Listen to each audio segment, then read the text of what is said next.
And then if we are economies that use money, we've had very bad experiences when we allow money to be created by anybody who wants to in their basement or any bank that feels like it. So we don't let them.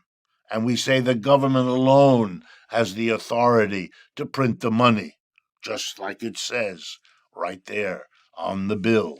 The Federal Reserve, which is de facto an agency of our government, prints the money. So you understand we've always had the government, and the government therefore has to raise money. The people who do everything I just described, whether it's adjudicate disputes in our courts or protect us from foreign dangers or run the money system, they have to get a salary, they have to have an office, they have to have a desk. Nowadays, they have to have a computer. Where's all that going to get paid from? The answer is the government always taxes. Now, whom does it tax? Employers in our capitalist system and employees. The employer pays a tax on their profits, mostly. And we pay taxes on our incomes, our salary and wages, we employees. And together, these two sources of tax revenue fund the government. But of course, we all have things we want the government to do.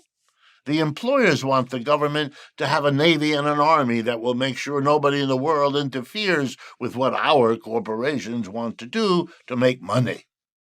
Wow. They also want there to be a military to threaten anybody.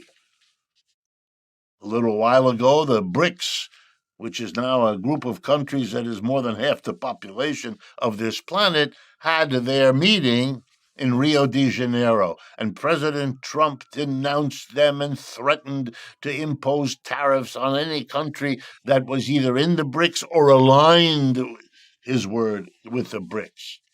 The United States has 4.5% of the world's people. The BRICS have over half.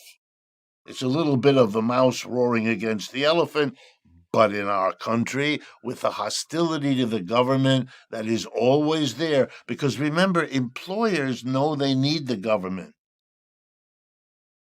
but they don't like it. They're afraid that in a society like ours, with universal suffrage, where everybody gets to vote, the employees, that's the majority. And the employers, that's a minority. According to the U.S. Census, employers are 3% of our people.